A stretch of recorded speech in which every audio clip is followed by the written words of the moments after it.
بسم الله الرحمن الرحيم. ولا تمدن عينيك إلى ما متعنا به أزواجا منهم زهرة الحياة الدنيا لنفتنهم فيه ورزق ربك خير وأبقى وأمر أهلك بالصلاة واصطبر عليها لا نسألك رزقا نحن نرزقك والعاقبة للتقوى. അസ്സലാമു അലൈക്കും വറഹ്മത്തുള്ളാഹി വബറകാതുഹു. ഖുർആൻ പദം 1023 ദിവസത്തിലേക്ക് എല്ലാവരെയും ഹാർദമായി സ്വാഗതം ചെയ്യുന്നു. സൂറത്ത് ത്വാഹയിലെ 131, 132 ആയത്തുകളാണ് ഇന്ന് പഠന വിധേയമാക്കുന്നത്. ക്ലാസ് ആരംഭിക്കുന്നതിനായി ആദരണീയനായ ഡോക്ടർ എ വിലായത്തുള്ള സാഹിബിനെ ക്ഷണിക്കുന്നു. അസ്സലാമു അലൈക്കും വറഹ്മത്തുള്ളാഹി വബറകാതുഹു.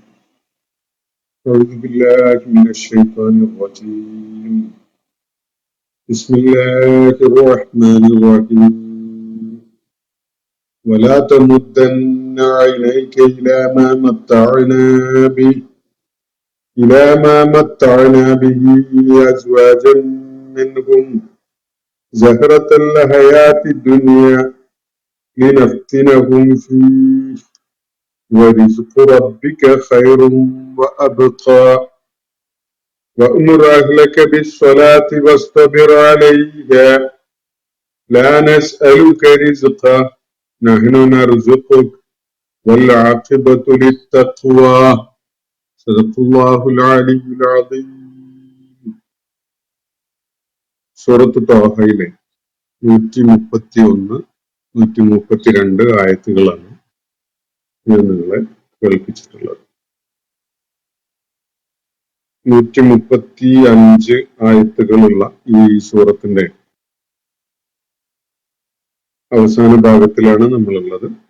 ഇന്നത്തെ സെഷൻ പൂർത്തീകരിക്കുന്നതോടുകൂടി പിന്നെ 3 ആയത്തുകൾ കൂടിയാണ് നമുക്ക് ഈ സൂറത്തിൽ പഠിക്കാനായി ബാക്കിയുണ്ടാവുക. ഇൻഷാ അല്ലാഹ് നാളത്തോടെ ഈ സൂറത്തിന്റെ പഠനം പൂർത്തീകരിക്കാൻ കഴിയുമെന്നാണ് പ്രതീക്ഷിക്കുന്നത്. ഇന്ന് നമ്മൾ വായിച്ച ആയത്തുകളിൽ, അതിന്റെ തൊട്ടു മുമ്പുള്ള ആയത്തുകളിലും നമ്മൾ നബി സല്ലല്ലാഹു അലൈഹി വസല്ലമയെ അഭിസംബോധന ചെയ്തുകൊണ്ട് അള്ളാഹു അദ്ദേഹത്തെ ആശ്വസിപ്പിച്ചുകൊണ്ടുള്ള ചില കാര്യങ്ങൾ പറയുന്നതാണ് കാണുകയുണ്ടായത്.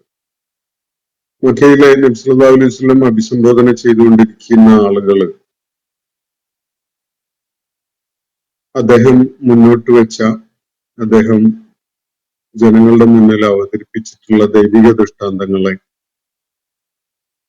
മുഖവിലേക്ക് എടുക്കാതെ അവയോട് പുറംതിരിഞ്ഞു നിൽക്കുന്ന അവരുടെ ആ നിലപാടും അവര് നിരന്തരം കാണിച്ചുകൊണ്ടിരിക്കുന്ന ശത്രുതയും ഒക്കെ കാരണമായി യഥാർത്ഥത്തിൽ അവര് ദൈവിക ശിക്ഷ അർഹിക്കുന്നവരായി മാറിയിട്ടുണ്ടായിരുന്നു.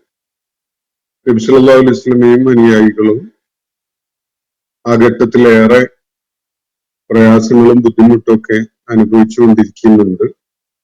ഈ ഇസ്ലാമിനോട് ശത്രുത കാണിച്ചുകൊണ്ടിരിക്കുന്ന ആ സമൂഹത്തിലെ പ്രമുഖരായ ആളുകളുടെ ധിക്കാരവും അതിരുവിട്ടുകൊണ്ടുള്ള അവരുടെ പ്രവർത്തനങ്ങളും ഒക്കെ തന്നെ വല്ലാതെ എല്ലാ സീമകളെയും കടത്തിവെട്ടിക്കൊണ്ടുള്ളതായി മാറിയ ആ അവസ്ഥയിൽ അവർക്കെതിരിൽ ദൈവിക നടപടി ഉണ്ടാകുമെന്ന് പ്രതീക്ഷിക്കുന്ന ഒരവസ്ഥ സത്യവിശ്വാസികളുടെ ഭാഗത്ത് ഉണ്ടായിരുന്നു.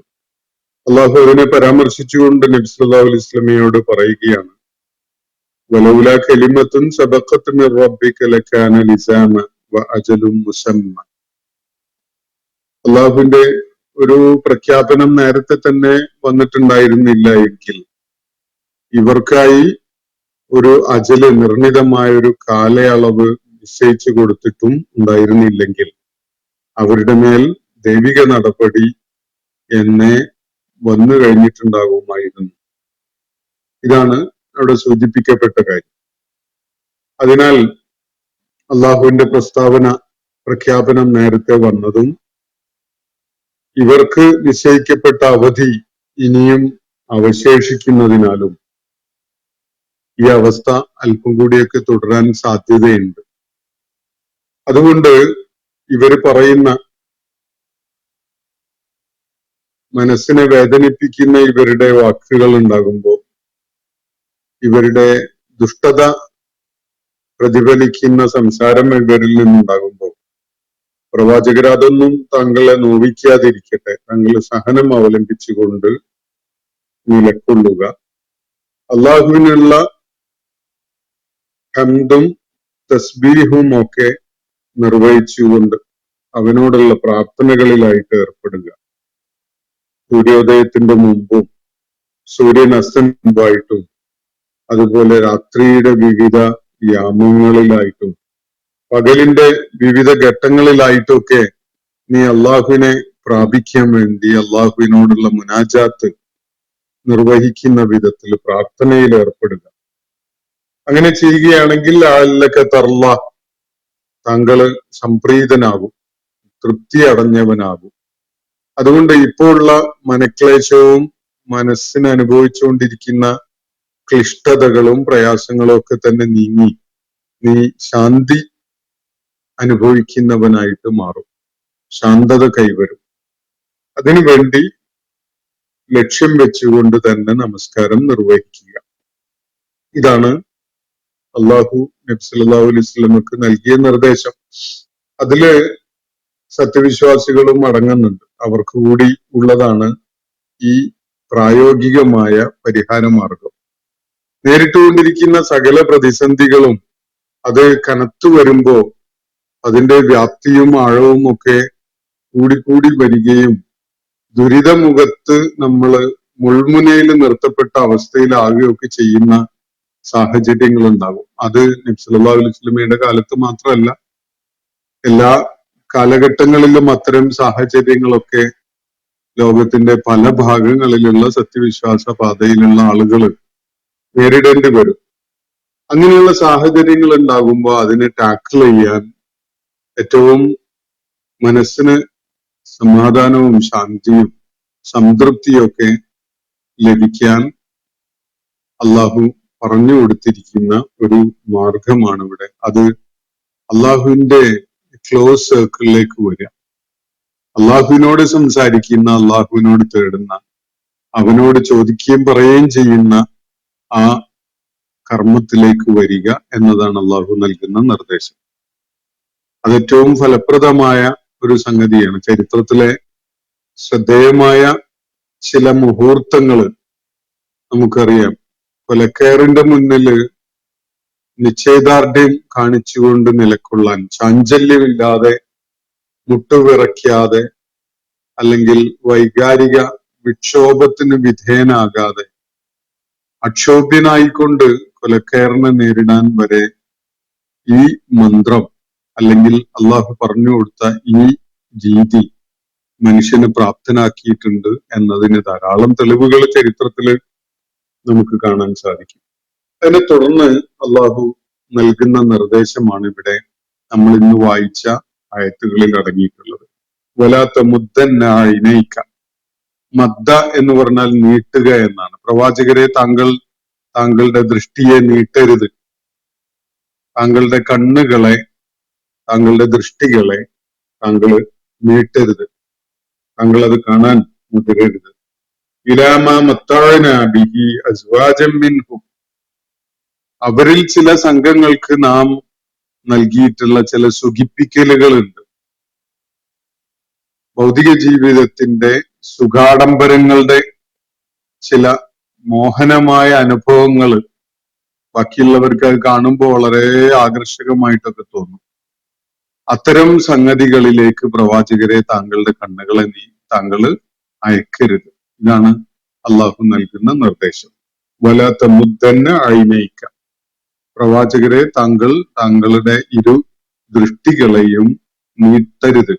എങ്ങോട്ടാണ്? ഇലാമാ മത്തഅന ബിഹി അസ്വാജം മിൻഹു, അവരിൽപ്പെട്ട ചില സംഘങ്ങള്, അവരിൽപ്പെട്ട ചില കൂട്ടർ എന്ന് പറഞ്ഞാൽ സത്യനിഷേധത്തിന്റെ പക്ഷത്ത് നിലകൊള്ളുന്ന അന്നത്തെ മക്കയിലെ ഖുറൈശികളും മക്കയിലെ ബഹുദൈവാരാധകരൊക്കെയായ ആളുകൾ, അവരിൽ പലരും വലിയ ഭൗതികാർത്ഥത്തിലുള്ള സുഖക്ഷേമങ്ങളും ആഡംബരവും ഒക്കെ അനുഭവിച്ചുകൊണ്ടിരിക്കുന്നവരാണ്. വലിയ സമ്പത്തിന്റെ ഉടമകളാണ്, സ്വാധീനമുണ്ട്. അവര് വലിയ വിഭവങ്ങള് ആർഭാടപൂർവം പ്രയോജനപ്പെടുത്തുന്ന ഒരു അവസ്ഥയിലാണുള്ളത്. സത്യവിശ്വാസികള് ഷുഐബ് അബി താലിബ് പോലെയുള്ള അനുഭവങ്ങൾ നേരിട്ടുകൊണ്ടിരിക്കുകയാണ്. ഷുഐബ് അബി താലിബില് ഖുറൈശി സമൂഹം അവരെ ബഹിഷ്കരിച്ചത് കാരണമായിട്ട് ഊരുവിലക്ക് ഏർപ്പെടുത്തപ്പെട്ട അവസ്ഥയിൽ കടുത്ത പട്ടിണിയിൽ തന്നെ അക്ഷരാർത്ഥത്തില് ഇലകൾ പറിച്ച് തിന്നുന്ന, അല്ലെങ്കിൽ ഉണക്ക ഇലകൾ ചവച്ചിറക്കുന്ന അവസ്ഥയോളം ഒക്കെ കാര്യങ്ങൾ എത്തിയ ഒരു സാഹചര്യം അവർ നേരിട്ടിട്ടുണ്ട്. ആ ഘട്ടത്തിൽ മറുപക്ഷത്ത് സമീപ ഭൂപ്രദേശങ്ങളിൽ നിന്നൊക്കെ ആയിട്ട് എത്തുന്ന കച്ചവടക്കാരും അവരുടെ ചരക്കുകളും ഒക്കെ ഒന്നാകെ വില പറഞ്ഞു വാങ്ങുന്ന, എന്നിട്ട് സത്യവിശ്വാസികൾക്ക് യാതൊന്നും വാങ്ങാൻ കഴിയാത്ത വിധത്തില് വളരെ വില കൂട്ടി കൃത്രിമമായി കമ്പോളത്തിൽ ഇടപെട്ട് ഇവർക്ക് ജീവിതം ദുസ്സഹമാക്കിക്കൊണ്ടിരുന്ന ആളുകളാണ് അവർ. അപ്പൊ അങ്ങനെയുള്ള അവസ്ഥയിൽ ഈ ആളുകൾക്ക് അനുഭവിക്കാൻ കഴിയുന്ന ജീവിത വിഭവങ്ങള്, സുഖാഡംബരങ്ങൾ, ഇതൊക്കെ ചുറ്റുപാടും കാണാൻ കഴിയും. പക്ഷെ പ്രവാചകരെ, താങ്കൾ അതിലേക്കൊന്നും ദൃഷ്ടിയെ അയക്കരുത്. വലാ തമുദ്ദന്ന ഇലൈക ഇലാ മാ മത്തഅന ബിഹി അസ്വാജൻ മിൻഹും. അതെന്താണത്? സഹറത്തുൽ ഹയാത്തി ദുനിയ. അത് ഈ ഐഹിക ലോക ജീവിതത്തിന്റെ ഒരു പൊളപ്പ് മാത്രമാണ്, സഹറത്താണ്. അതിന്റെ ചില ആകർഷണീയതകളായ, ചില കമനീയമായ കാര്യങ്ങളാണ്. ദുനിയാവിന്റെ ചില വിഭവങ്ങളാണ് ഇതൊക്കെ തന്നെ. സഹറത്തുൽ ഹയാത്തി ദുന്യ. സഹറത്ത് എന്ന് പറഞ്ഞാല് പുഷ്പം എന്നാണ് അർത്ഥം. ഐഹിക ജീവിതത്തിലെ ചില ആകർഷകങ്ങളായ പൂക്കളാണ് ഇത്. ഇതൊക്കെ നമ്മൾ കാണുമ്പോൾ അതിൽ വേഗം ആകൃഷ്ടരാകും. ഐഹിക ജീവിതത്തിന്റെ ചില നിറപ്പകിട്ടാർന്ന ചില കാര്യങ്ങളാണ് ഇതൊക്കെ. അപ്പോൾ നല്ല സുഖാഡംബരം തരുന്ന ഭവനങ്ങള്, വലിയ ആകർഷകമായ വില കൂടിയ മുന്തിയ വാഹനങ്ങൾ, പളപളപ്പുള്ള ആരുടെയും ശ്രദ്ധ ആകർഷിക്കുന്ന വസ്ത്രങ്ങൾ, അങ്ങനെ പലതും ഉണ്ട്. ഇതൊക്കെ ദുനിയാവിന്റെ ചില സഹറത്തുകളാണ് എന്നാണ് അള്ളാഹു ഇവിടെ പറയുന്നത്. അപ്പൊ ഇത്തരം ചില സംഗതികൾ നാം അവരിൽ ചിലർക്കൊക്കെ നൽകിയിട്ടുണ്ട്, ചില സംഘങ്ങൾക്കൊക്കെ ഉണ്ട്, അത് നാം അറിയുന്നുണ്ട്. അവർക്ക് നാം, അവരിലെ ചില കൂട്ടർക്ക് നാം ഇങ്ങനെയുള്ള ഐഹിക ഐശ്വര്യങ്ങള് നൽകിയിട്ടുണ്ട് എന്നത്. അതൊന്നും കണ്ട് അതില് കണ്ണുകൾ ഉടക്കി പോകരുത് എന്നാണ് അള്ളാഹു നബി സല്ലല്ലാഹു അലൈഹി വസല്ലമയോട് ഇവിടെ നിർദ്ദേശിക്കുന്നത്. ധന്യത എന്നത് അതാണ് എന്ന് താങ്കൾ തെറ്റിദ്ധരിക്കരുത്. താങ്കളുടെ കണ്ണുകളെ അതിലേക്ക് നീട്ടരുത്. വലാ തമുദ്ദന്ന ഐനൈക ഇലാ മാ മത്തഅന ബിഹി അസ്വാജൻ മിൻഹും. ഈ ശത്രുപക്ഷത്തുള്ള ഇസ്ലാമിനോട് വിരോധം കാണിച്ചുകൊണ്ടിരിക്കുന്ന, അതുപോലെ സത്യനിഷേധ പാതയിൽ നിലകൊള്ളുന്ന ഈ ആളുകളുടെ കൂട്ടത്തിലുള്ള ചില സംഘങ്ങൾക്ക് നാം നൽകിയിട്ടുള്ള സഹറത്തുൽ ഹയാത്തി ദുനിയ ആയിട്ടുള്ള ചില കമനീയതകളുണ്ട്, ചില ആകർഷകമായ വിഭവങ്ങളുണ്ട്. ആ വിഭവങ്ങളിലേക്ക് പ്രവാചകരെ, അത് നാം അവർക്കുള്ള അവരെ ഒരു സുഖിപ്പിക്കൽ നടത്തിയിട്ടുള്ളതാണ്. അത് മാ മത്തഅന ബിഹി എന്നാണ് ഖുർആൻ ഇവിടെ ഉപയോഗിക്കുന്നത്. നാം അവരെ ഇതൊക്കെ വെച്ചിട്ട് ചില സുഖിപ്പിക്കൽ നടത്തിയതാണ്. അസ്വാജൻ മിൻഹും, അവരിൽപ്പെട്ട ചില സംഘങ്ങൾക്ക് അങ്ങനെ ചില സുഖാഡംബരങ്ങള് നാം നൽകിയിട്ടുണ്ട്. അത് സഹറത്തുൽ ഹയാത്തി ദുനിയ, ഐഹിക ജീവിതത്തിലെ ചില ആകർഷകങ്ങളായ സംഗതികളാണ്, ചില നിറപ്പകിട്ടുകളാണ്. എന്നാൽ അതിലേക്ക് പ്രവാചകരെ താങ്കളുടെ കണ്ണുകളെ അയക്കരുത്. അതെന്തിനാണ് അവർക്ക് നൽകിയിട്ടുള്ളത്? ലിനഫ്തിനഹും ഫീഹി, അത് വെച്ച് അവരെ നമുക്ക് പരീക്ഷിക്കുന്നതിന് വേണ്ടിയാണ്. അപ്പോ സമ്പത്ത് നൽകപ്പെട്ട ആളുകള്, ജീവിതത്തിന്റെ സുഖാഡംബരങ്ങൾ നൽകപ്പെട്ട ആളുകള് ഒരിക്കലും തന്നെ അതുമായി ബന്ധപ്പെട്ടുകൊണ്ടുള്ള പരീക്ഷണങ്ങൾക്ക് വിധേയരാവാതിരിക്കുന്നില്ല. ആ പരീക്ഷണങ്ങളിൽ അവർ വിജയിക്കുന്നുവെങ്കിൽ മാത്രമാണ് അത് അവർക്ക് സൗഭാഗ്യമാവുന്നത്. ആ പരീക്ഷണങ്ങളിൽ അവര് അത്തരം ഐഹികമായ വിഭവങ്ങൾ നൽകപ്പെട്ട അവസ്ഥയിൽ അവര് അതിൽ വളരെ പ്രൗഡാവുകയും അതിൽ നിഗളിപ്പ് കാണിക്കുകയും അത് തങ്ങളുടെ നേട്ടങ്ങളായിട്ട്, തങ്ങളുടെ സാമർത്ഥ്യത്തിന്റെ ഫലമായി ഉണ്ടായതാണ് എന്നൊക്കെ സങ്കല്പിച്ചുകൊണ്ടുള്ള ഒരു തരം അഹന്തയിലാണ് അവർ കഴിയുന്നതെങ്കിൽ തീർച്ചയായിട്ടും അത് അവർക്ക് വലിയ നഷ്ടമാകാൻ പോവുകയാണ്.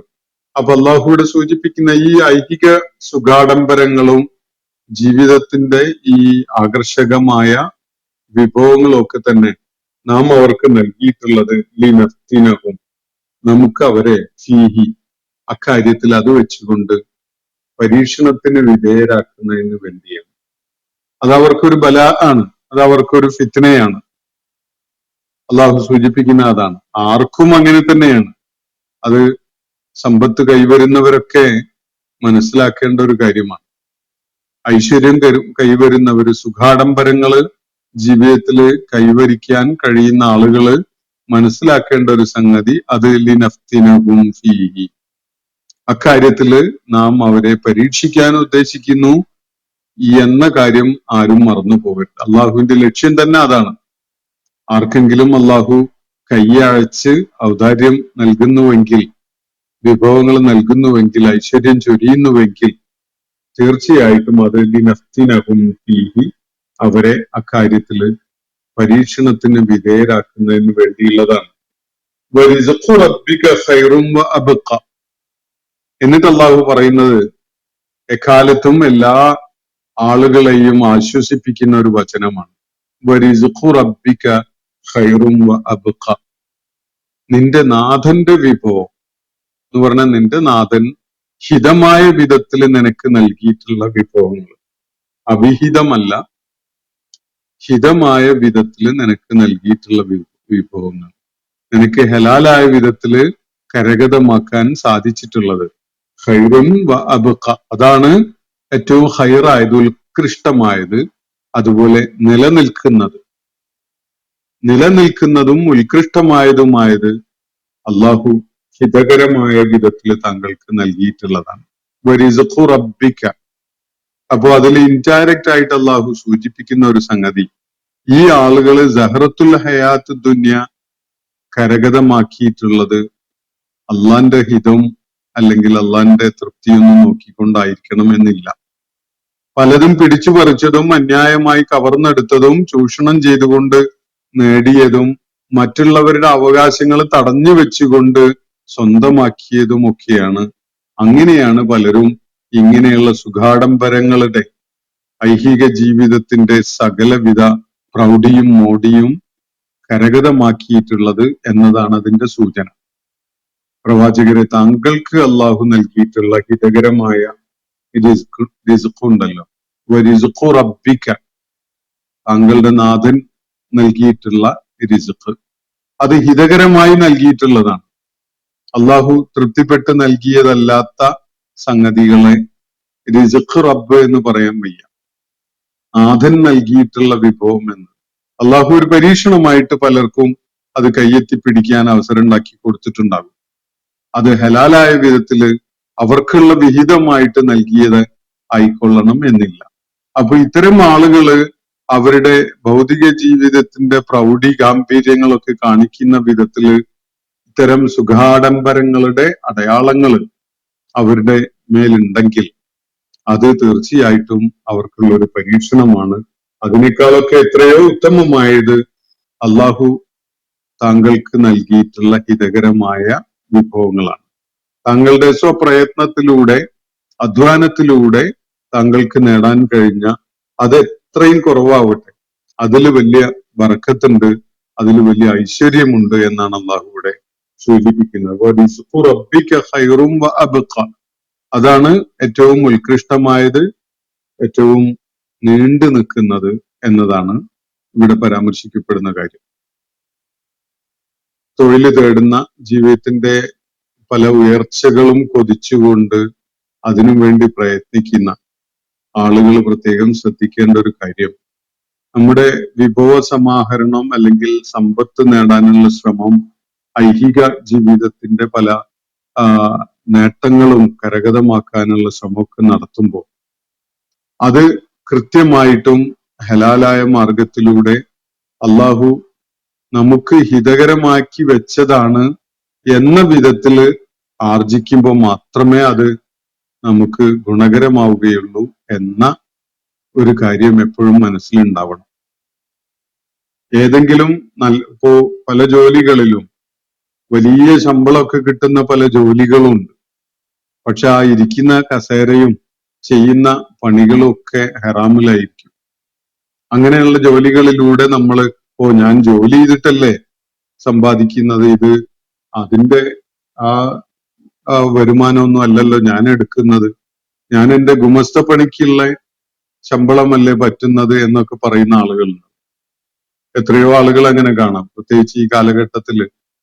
അങ്ങനെയുള്ള തീർത്തും ഹറാമാണ് എന്ന് പറയാവുന്ന പല സംഗതികളിലും അത് സർക്കാർ ഉദ്യോഗാണ് എന്ന് പറഞ്ഞുകൊണ്ട്, സ്ഥിര ശമ്പളാണെന്ന് പറഞ്ഞുകൊണ്ട്, എനിക്ക് അതിൽ ആകെയുള്ള ജോലി അതിന്റെ കണക്കൊക്കെ സൂക്ഷിക്കലാണ്, അല്ലെങ്കിൽ അതിന്റെ കണക്ക് എഴുത്താണ് എന്നൊക്കെ പറഞ്ഞുകൊണ്ട് അതിനുവേണ്ടി പോകുന്ന ആളുകളെ കാണാൻ സാധിക്കും.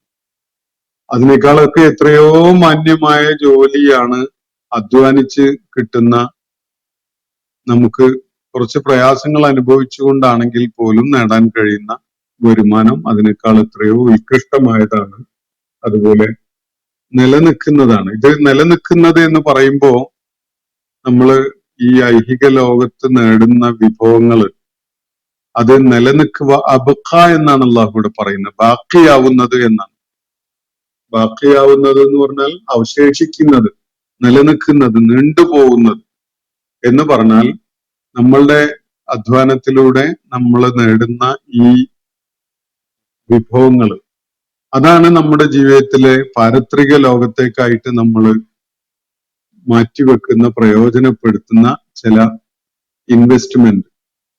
നമ്മൾ ദാനം ചെയ്യുന്നത്, സൽക്കർമ്മങ്ങൾ ചെയ്യുന്നത്, ജക്കാത്ത്, സദഖ തുടങ്ങിയ കാര്യങ്ങൾ നിർവഹിക്കുന്നത്, ഇതൊക്കെ തന്നെ നമ്മുടെ അധ്വാനത്തിന്റെ ഫലമായിട്ട് നമുക്ക് ലഭിക്കുന്ന പണം കൊണ്ടാണ്, ധനം കൊണ്ടാണ്. ഈ അധ്വാനവും അധ്വാനത്തിന്റെ ഫലമായി ലഭിക്കുന്ന ധനവും ഒക്കെ തന്നെ ഹറാമാണെങ്കിലോ, അത് ന്യായമല്ലാത്തത്, നമുക്ക് അർഹിക്കാത്തത്, അല്ലെങ്കിൽ തെറ്റായ മാർഗത്തിലൂടെ നേടുന്നതൊക്കെ ആണെങ്കിൽ പിന്നെ അത് നീണ്ടു നിൽക്കുന്നതാവില്ല, അത് ഇവിടെ തന്നെ കൂമ്പടഞ്ഞതായി പോകും. മറിച്ച് ശരിയായ മാർഗത്തിലൂടെ നമ്മൾ സമ്പാദിക്കുന്നതിൽ നിന്ന് ഒരു 10 പൈസയാണ് ബാക്കിയാകുന്നതെങ്കിൽ ആ 10 പൈസയാണ് നമ്മൾ ദാനം ചെയ്യാൻ വേണ്ടി നമ്മൾ കണ്ടെത്തുന്നത് എങ്കിൽ ആ 10 പൈസ നമുക്ക് നീണ്ടു നിൽക്കുന്ന ഒരു ഇൻവെസ്റ്റ്മെന്റ് ആണ്. അവശേഷിക്കുന്ന ആ ചെറിയ തുകയാണ് നമ്മൾ ദാനം ചെയ്യാൻ വേണ്ടി കൊടുക്കുന്നത് മാത്രമേ നമുക്ക് കണ്ടെത്താൻ പറ്റുന്നുള്ളൂ. എങ്കിൽ പോലും അത് പാരത്രിക ലോകത്തേക്ക് വരെ നമുക്ക് പ്രയോജനം ചെയ്യുന്ന വിധത്തിൽ നീണ്ടു നിൽക്കുന്ന ഹൈർ അതിലുണ്ട്. എന്നാൽ നമ്മൾ വലിയ വലിയ കോടികൾ കൊടുക്കുന്നവരായി മാറുകയാണ്. പക്ഷെ നേടിയതൊന്നും ഹലാലായ വഴികളിലൂടെ അല്ല എങ്കിൽ ആ കോടികൾ നമുക്ക് ഉത്കൃഷ്ടമായതല്ല, അതുപോലെ നീണ്ടു നിൽക്കുന്നതുമല്ല. അവശേഷിക്കുന്ന നന്മ എന്ന് പറയാവുന്നത് ഈ ഹലാലായ മാർഗത്തിലൂടെ നേടിയ സംഗതിയാണ്. വലിയൊരു സാമ്പത്തിക തത്വം ഇവിടെ ഇതിലടങ്ങിയിട്ടുണ്ട്. സഹറത്തുൽ ഹയാത്തി ദുനിയ എന്നത് വലിയ പളവളപ്പൊക്കെ കാണിക്കും, പക്ഷെ അതുകൊണ്ട് നിങ്ങൾക്ക് പ്രയോജനമില്ല, അത് ഹൈറാവുന്നില്ല, അത് പാരത്രിക ലോകത്തേക്ക് നീണ്ടു നിൽക്കുന്ന പ്രതിഫലവും അതുപോലെ ഗുണവും ഉണ്ടാക്കുന്ന വിധത്തിലുള്ളതല്ല. അതുകൊണ്ട് പ്രവാചകരെ, താങ്കളുടെ കണ്ണുകളെ അവര് അനുഭവിക്കുന്ന ചില സുഖാഡംബരങ്ങളിലേക്ക് അങ്ങനെ നീട്ടിക്കൊണ്ടുപോകണ്ട. കണ്ണുകളെ താങ്കൾ നീട്ടരുത്, അല്ലെങ്കിൽ താങ്കൾ അവയെ കാണാൻ ശ്രമിക്കേണ്ട. കാരണം എന്താണ്? നാം അവരിൽപ്പെട്ട ചിലർക്ക് ചില ജഹറത്തുൽ ഹയാത്ത് ദുനിയ നൽകിയിട്ടുണ്ട്. ഐഹിക ലോക ജീവിതത്തിന്റെ ചില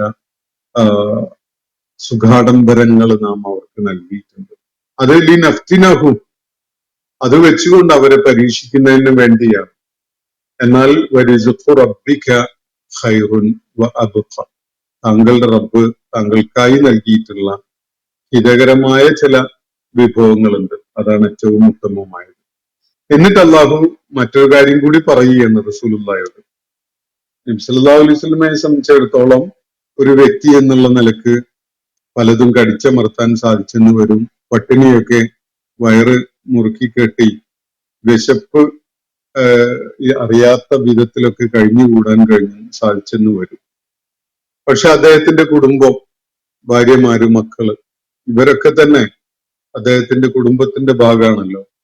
അവരും ഈ ദാരിദ്ര്യത്തിന്റെയും അതുപോലെ തന്നെ ദുരിതപൂർണമായ ജീവിതത്തിന്റെയും ഒക്കെ പ്രയാസം നേരിട്ടുകൊണ്ടിരിക്കുകയാണ്.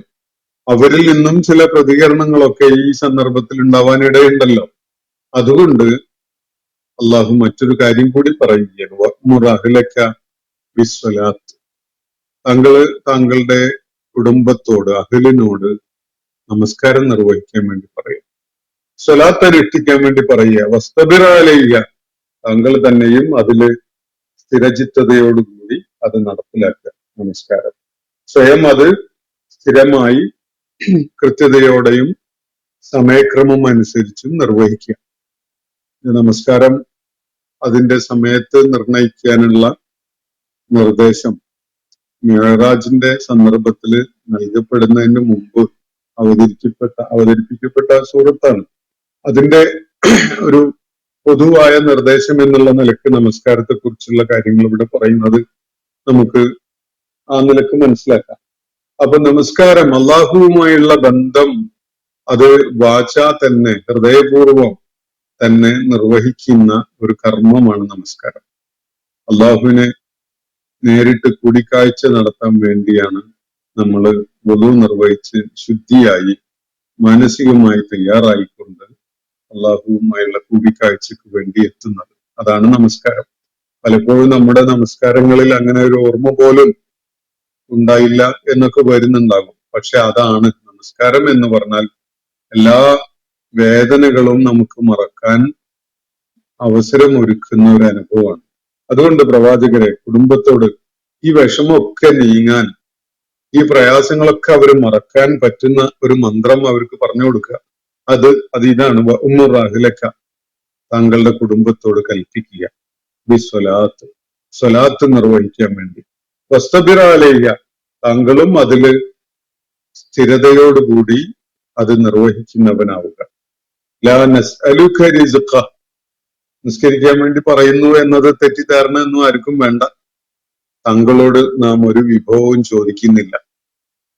ഒരു വിഭവവും അള്ളാഹുവിന് നൽകണം എന്ന വിധത്തിൽ ആവശ്യപ്പെടുന്നില്ല. ഇനി ആരും കരുതണ്ട, നിസ്കാരം എന്ന് പറഞ്ഞാൽ അള്ളാഹ്ക്ക് ഇങ്ങനെ സമയാസമയങ്ങളിൽ നൽകിക്കൊണ്ടിരിക്കുന്ന റിസ്ഖാണ്, അള്ളാഹ്ക്കുള്ള അന്നമാണ്, അള്ളാഹ്ക്കുള്ള വിഭവമാണ്, അള്ളാഹ് അത് ചോദിച്ചു വാങ്ങുകയാണെന്നൊന്നും. ഇതൊന്നും അള്ളാഹ്ക്കുള്ള പ്രയോജനം ഉണ്ടായത് കൊണ്ടല്ല, അള്ളാഹ്ക്ക് എന്തെങ്കിലും ഗുണം ഉണ്ടായത് കൊണ്ടല്ല ഇത് ആവശ്യപ്പെടുന്നത്. നിങ്ങളുടെ ഈ അവസ്ഥയില് നിങ്ങൾക്ക് മനഃശാന്തി കൈവരിക്കാൻ ഏറ്റവും ഏറെ നിങ്ങൾക്ക് ഉപകരിക്കുന്ന ഒരു കാര്യമാണ് നമസ്കാരം. ആലോചിച്ച് നോക്കൂ, ഒന്ന് പിന്നിട്ട നാളുകളിലേക്ക് തിരിഞ്ഞു നോക്കിയാൽ അറിയാം, നമസ്കാരം നമ്മൾ ഏറ്റവും ആസ്വദിച്ചുകൊണ്ട് ആനന്ദത്തോടുകൂടി അള്ളാഹുവിന്റെ സാന്നിധ്യം അനുഭവിച്ചറിഞ്ഞുകൊണ്ട് നിർവഹിച്ചത് ഏതൊക്കെ ഘട്ടങ്ങളിലായിരുന്നു എന്ന്. ജീവിതത്തിൽ ഏറ്റവും വലിയ പ്രതിസന്ധികൾ നേരിട്ട, ഏറ്റവും വലിയ ഭീഷണികളെ അഭിമുഖീകരിക്കേണ്ടി വന്ന, വലിയ വെല്ലുവിളികള് നേരിടേണ്ടി വന്ന ഘട്ടത്തിൽ നിർവഹിച്ച നമസ്കാരമായിരിക്കും ഏറ്റവും മനസ്സ് തട്ടിക്കൊണ്ടുള്ള നമസ്കാരമായിട്ട് നമ്മൾ നിർവഹിച്ചിട്ടുണ്ടാവുക. അതിന്റെ ഒരു മറുവായന, പ്രതിസന്ധി ഘട്ടങ്ങളിൽ നമുക്ക് അവയൊക്കെ തരണം ചെയ്യാൻ ഏറ്റവും ഏറെ ഉപകരിച്ചിട്ടുണ്ടായിരുന്നത് നമസ്കാരമായിരുന്നു എന്നതാണ്. തടവറകളിൽ കഴിഞ്ഞ ആളുകൾ പലരും ഉണ്ടാവും. പലപ്പോഴും ചെറിയ ഒരു കാലയളവ് അല്ലെങ്കിൽ ദീർഘമായ കാലയളവൊക്കെ തടവറകളിൽ കഴിയുന്ന ആളുകൾ, ഈ ആളുകളെ സംബന്ധിച്ചിടത്തോളം അവർക്ക് ഏറ്റവും ആശ്വാസം പകരുന്ന, അവർക്ക് ഏറ്റവും ഏറെ മനസ്സിന് ശാന്തിയും സമാധാനവും ഒക്കെ ലഭിക്കുന്ന വിധത്തിൽ അവര് നമസ്കാരം നിർവഹിച്ചിട്ടുണ്ടാവുക അത്തരം പ്രതിസന്ധി ഘട്ടങ്ങളിലായി. നല്ല സുഭിക്ഷിതയുടെ കാലത്ത്, നല്ല ഐശ്വര്യം അനുഭവിച്ചുകൊണ്ടിരിക്കുന്ന സമയത്ത് ശുക്ർ ചെയ്തുകൊണ്ടൊക്കെ നമ്മൾ നമസ്കരിക്കുന്നുണ്ടാവും. പക്ഷെ ആ നമസ്കാരത്തെക്കാളൊക്കെ പലപ്പോഴും അത്തരം നമസ്കാരം അള്ളാഹുവിനെ ഓർക്കാതെ നിർവഹിക്കുന്നുണ്ടാവും. അള്ളാഹുവിനെ കുറിച്ചുള്ള യാതൊരു ഓർമ്മ പോലും ഇല്ലാതെ ഒക്കെ നിർവഹിക്കപ്പെടുന്നുണ്ടാകണം നമസ്കാരം. പക്ഷെ ശുക്ർ ചെയ്തുകൊണ്ട് നമസ്കരിക്കുന്ന ധാരാളം ആളുകളുണ്ട്. ഇതിലൊക്കെ തന്നെ നമസ്കാരം ഏറ്റവും ഏറെ ആസ്വദിച്ച് അനുഭവിച്ചുകൊണ്ട് നിർവഹിച്ചിട്ടുണ്ടാവുക വലിയ വെല്ലുവിളികൾ നേരിട്ട ഘട്ടങ്ങളിലാണ് എന്നത് ഒന്ന് തിരിഞ്ഞു നോക്കുമ്പോൾ നമുക്ക് കാണാൻ സാധിച്ചെന്ന് വരും. അപ്പൊ ലാ നസ്അലുക റിസ്ഖ, നിന്നിൽ നിന്ന് യാതൊരു റിസ്ഖും നാം ചോദിക്കുന്നില്ല. നമസ്കാരവും അങ്ങനെയല്ല, അങ്ങനെ തെറ്റിദ്ധരിക്കേണ്ട. നമസ്കാരം കൊണ്ടുള്ള പ്രയോജനം അള്ളാഹുവിനാണ് എന്ന് കരുതണ്ട. നമസ്കാരത്തിന്റെ പ്രയോജനം നമസ്കരിക്കുന്നവർക്ക് തന്നെയാണ്, താങ്കൾക്കാണ് എന്നാണ് അള്ളാഹു ഇവിടെ പറയുന്നത്. അപ്പോ താങ്കൾ നമസ്കാരം നിർവഹിക്കുക, കുടുംബത്തോട് അത് കൽപ്പിക്കുകയും ചെയ്യുക, അതാണ് വേണ്ടത്. നഹ്നു നർസുഖുക, നാം ആണ് താങ്കൾക്ക് റിസ്ക് നൽകുന്നത്. ആരോടും റിസ്ക് ഇങ്ങോട്ട് ചോദിച്ചു വാങ്ങുകയല്ല നാം ചെയ്യുന്നത്, മറിച്ച് റിസ്ക് നൽകുന്നവൻ നാം ആണ്. ഓരോരുത്തർക്കും എത്ര അളവില് റിസ്ക് നൽകണം എന്നത് നാം തീരുമാനിക്കുന്നുണ്ട്. അതുകൊണ്ട് ഈ ആളുകള് എന്തെങ്കിലും വിധത്തിലുള്ള സുഖാഡംബരങ്ങളുടെ നിഗളിപ്പോ ആ പുളപ്പോ കാണിക്കുന്നുണ്ടെങ്കിൽ അത് കണ്ട് താങ്കളുടെ കണ്ണ് മഞ്ഞളിച്ചു പോകണ്ട. താങ്കളുടെ കണ്ണുകളെ, ദൃഷ്ടികളെ അതിലേക്ക് തിരിച്ചുവിടേണ്ട. മറിച്ച് താങ്കൾ അള്ളാഹുവുമായുള്ള ആ ബന്ധം ഊഷ്മളമാക്കുന്ന വിധത്തിലുള്ള സ്വലാത്ത് നിർവഹിക്കുന്നതിൽ ഏർപ്പെടുക. ഇത് അള്ളാഹുവിനുള്ള ഒരു വിഭവം നൽകലാണ്, ഭക്ഷണം നൽകലാണ് എന്നൊന്നും തെറ്റിദ്ധരിക്കേണ്ട. നാം ആരോടും ഒരു റിസ്ക്കും ചോദിക്കുന്നില്ല, നാം ആണ് റിസ്ക് നൽകുന്നവൻ. നഹ്നു നർസുഖുക, താങ്കൾക്കുള്ള റിസ്ക് നൽകുന്നത് നാം ആണ്. വൽ ആഖിബത്തു ലിത്തഖ്വ, ഏറ്റവും നല്ല ആഖിബത്ത്, ഏറ്റവും ഉത്തമമായ പര്യവസാനം, ശുഭ പര്യവസാനം അത് തഖ്വക്കുള്ളതാണ്, ദൈവഭക്തിക്കുള്ളതാണ്, സൂക്ഷ്മതക്കുള്ളതാണ്, ജീവിതത്തിൽ പിന്തുടരുന്ന പാലിക്കുന്ന ജാഗ്രതക്കുള്ളതാണ്. അതുകൊണ്ട് തഖ്വ കൈവിടാതിരിക്കുക. തഖ്വയാണ് ഏറ്റവും നല്ല ശുഭപര്യവസാനം ഉണ്ടാക്കുന്ന സംഗതി. അതുകൊണ്ട് ഇപ്പോ എന്തെങ്കിലും അനർഹമായത്, അന്യായമായത് കൈയിട്ട് വാരുന്ന വ്യഗ്രത ആരും കാണിക്കേണ്ടതില്ല. അതൊക്കെ ഇവിടെ ദുനിയാവിന്റെ വിഭവങ്ങളാണ്. ഇന്ന് നമ്മളുടേത്, നാളെ വേറെ പലരുടേത് ഒക്കെ ആയി മാറും. നമുക്ക് അതെന്നും ആസ്വദിച്ചുകൊണ്ട് കഴിയാൻ സാധിക്കുകയും ഇല്ല, അത് നിലനിൽക്കുകയും ഇല്ല. നമ്മൾ കണ്ണ് ചിമ്മിക്കഴിഞ്ഞാൽ അത് മറ്റു പലരുടേതുമായി നമുക്കത് കണ്ണ് ചിമ്മിക്കഴിഞ്ഞതിന് ശേഷം പ്രയോജനം ചെയ്യുകയും ഇല്ല. മറിച്ച് ഹലാലായ മാർഗത്തിലൂടെ ഹിതകരമായി നേടിയിട്ടുള്ള വിഭവങ്ങൾ, അതാണ് ഏറ്റവും ഉത്കൃഷ്ടമായതും പാരത്രിക ലോകത്തേക്ക് വരെ നീണ്ടു കിടക്കുന്നതും. കാരണം അതിന്റെ ഫലം നമ്മൾ പാരത്രിക ലോകത്തും നേടാൻ പോവുകയാണ്. അതുകൊണ്ട് ഖൈറ് മാത്രമല്ല, അത് അബ്ഖാ കൂടിയാണ് എന്നാണ് അല്ലാഹു ഇവിടെ പറയുന്നത്.